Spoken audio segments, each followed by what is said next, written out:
Hello, friends. This is Dave Hurwitz, executive editor at ClassicsToday.com, here with random reviews from the Overflow room. And today, we're now well into the MIs, and we are going to be talking about Darius Milhaud. 2 videos, minimally. Yes, 2 videos.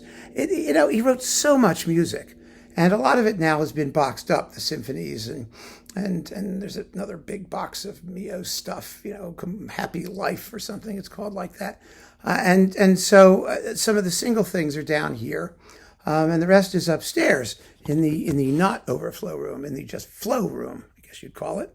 But he's such a fine composer, and his style is wide stylistic orbit, very eclectic, sometimes polytonal, but always crisp and interesting.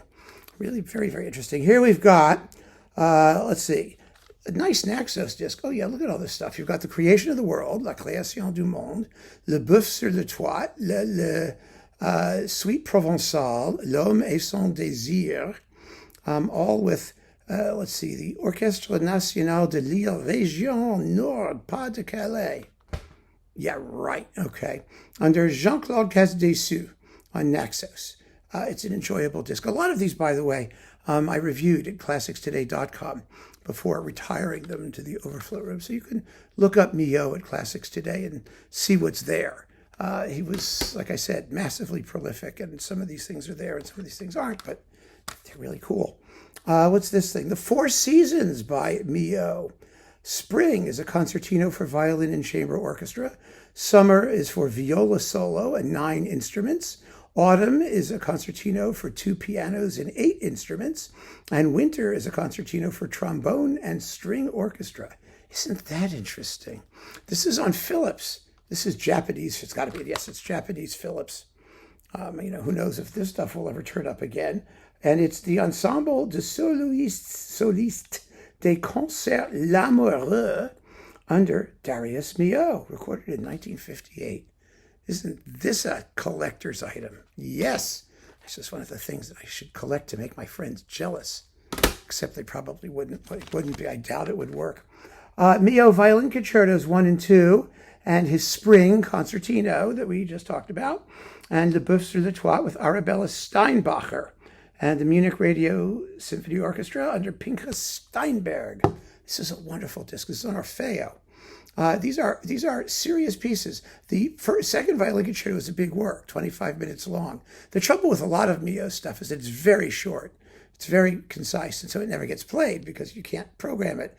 And the Violin Concerto number 1 is 9 minutes long, and teeny tiny movements. So, no one's ever going to do it. Who are we kidding? Then I have this lovely disc of concertos for 2 pianos, unbridged, featuring Quattro Mani, duo piano, with the Colorado College Summer Music Festival Orchestra under Scott Yu. And you've got the Poulenc Concerto, the Milhaud Second Concerto for 2 pianos and percussion. There's more than one, obviously a nod to Bartók. And the Bartók Concerto for 2 pianos, percussion, and orchestra, which is a terrible mistake that Bartók made. He did it to earn some money so he and his wife could give concerts with orchestras instead of, he duded up the sonata for 2 pianos and percussion, but the orchestral part is wholly irrelevant and unnecessary. But the Milhaud, this is in there under M for Milhaud because the Poulenc and the Milhaud, they're fun performances. They're very good. Then we've got a couple discs of symphonies and things with the Orchestre du Capitole de Toulouse under Michel Plasson. Instead of being on EMI, which is where the vast majority of their work was done, they made a few discs for DG of Milhaud, particularly Symphonies 6 and 7, and the Overture Méditerranéenne, the Mediterranean Overture, which is 5 minutes and 30 seconds. The title is practically longer than the work itself. These are wonderful works. The symphonies, I enjoy them tremendously. They are mostly bitonal. They have things happening in different keys simultaneously, which is dissonant, yes, but they also are tuneful and very enjoyable to listen to. These performances, as with this one, which gives you Symphonies 1 and 2 and the Suite Provençale, are good, but as with so much from these forces, it has to do with where they were recorded. I mean, the orchestra sounds well, the conducting is fine, but the recordings themselves are somewhat soggy, a little bit too resonant, somewhat soft-edged. This is music that needs to be sec, dry. It needs to be sort of hard-edged and bright, and that happens more effectively in the complete symphony cycle that's on CPO.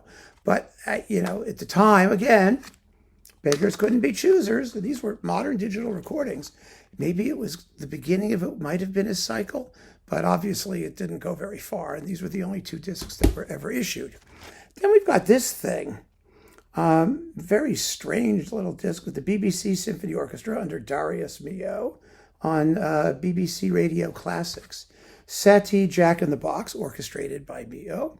Milhaud's music for Indiana. Somebody should get all of his geographical pieces, his city pieces, and do a series.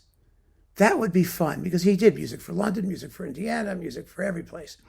Music for Birmingham, music for Dubuque, music for Cincinnati, music for, you name it. There is a Milhaud piece for that place.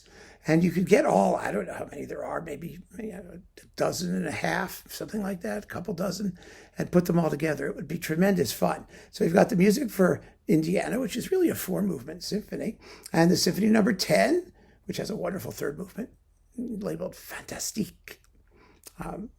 Fantasque, but close enough, right? And then L'Homme et son désir, the ballet music. And it's all conducted by Milhaud at the BBC Symphony. So this is fun to have. This is back when Carlton Classics was still doing these things. And then we've got the complete piano concertos with Michael Korstick and the SWR Radio Orchestra, Kaiserslautern under Alan Francis. This is a terrific set.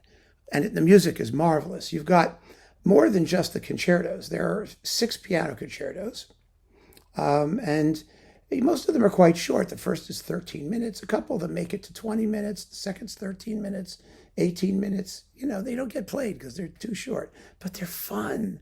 The music's wonderful. You also get the Carnaval Dex, the Ballade, and the Cinq Etudes, and the Fantasy Pastorale, opus 188. All of this stuff is for piano and orchestra. It was a wonderful, wonderful, wonderful pair of discs. I adored them when they came out. And we've got his chamber symphonies, 1 through 6. Oh, these are good. These are weird and fun. We have Symphonie de Printemps, Spring Symphony, 3-minute long symphony. These are 3 or 4, 5 or 6 minutes long. Symphony Pastorale, then there's a serenade and a dectet, and a dectet for wind instruments, and the Symphony Opus 79. Then there's the Suite d'après Corrette, and Les Rêves de Jacob, the Dream of Jacob. You just got to listen to it, folks. It is what it is. It's fascinating and endlessly inventive. And then this is a classic. Symphonies 4 and 8, with Milhaud conducting the Orchestre Philharmonique du ORTF, the Orchestra Radio and Television French whatever orchestra. Symphony number 4 is composed on the occasion of the centenary of the 1848 Revolution. So it has an insurrection and a commemoration and all kinds of crazy stuff going on. Symphony number 8 is the Rhodanienne, which is about the river. It's got a river running through it, and it is quite beautiful in spots anyway. This is on Erato. So yes, the homage à Darius Milhaud. That's what it says it is, and it's terrific. So there you have it, my friends. A clump of Milhaud and another clump to come. Keep on listening and take care.